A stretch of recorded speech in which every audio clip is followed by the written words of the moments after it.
ভৈরবের মেঘনার পাড়ে দেখা দিয়েছে পর্যটন শিল্পের অপার সম্ভাবনা। সরকারি বেসরকারি কোনো উদ্যোগ না থাকার পরেও পর্যটকদের পদচারণায় মুখরিত এলাকাটি।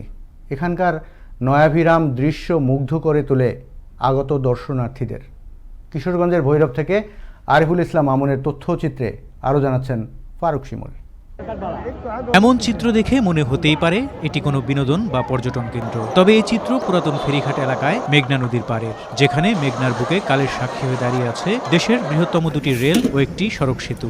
স্থানীয়দের পাশাপাশি আশপাশের বিভিন্ন এলাকা থেকে কিছুটা সময় কাটাতে এখানে আসেন বিনোদন প্রেমীরা। বিশেষ করে সাপ্তাহিক ছুটির দিনগুলোতে বিভিন্ন শ্রেণী পেশার নানা বয়সী মানুষের উপস্থিতি চোখে পড়ার মতো।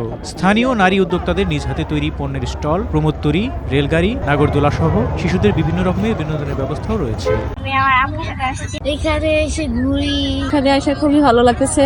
বিনোদন প্রেমীদের পদচারণা শুধু এই তিনটি ব্রিজ এলাকাতেই নয়, বরং মেঘনা ফেরিঘাট থেকে শুরু করে ভৈরব বাজার, বাগানবাড়ি, কাঠপট্টি পর্যন্ত নদী পাড়ের বিভিন্ন স্থানেই পর্যটকদের এমন আনাগোনা। এই স্থানগুলো যেন পরিণত হয়েছে অঘোষিত পর্যটন কেন্দ্রে। এইটা এই এরিয়ার একটা ঐতিহ্য বলা চলে। বাচ্চারা খেলাধুলা করে, যদি এরকম একটা মেলার মতো দেখতে পারে। তিনটা ব্রিজ একসাথে, বিভিন্ন জেলার থেকে মানুষ ঘুরতে আসে। ভৈরবে ত্রিসেতুর নিচে মেঘনার পাড়ে আগত দর্শনার্থীদের জন্য কিছু সুযোগ সুবিধার ব্যবস্থা সহ সার্বক্ষণিক নিরাপত্তা দেওয়া হবে, জানান উপজেলা নির্বাহী কর্মকর্তা।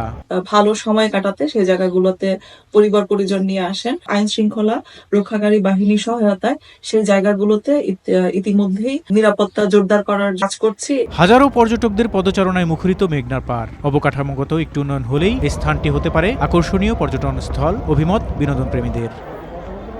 ফারুক শিমুল, আনন্দ টিভি, ন্যাশনাল ডেস্ক।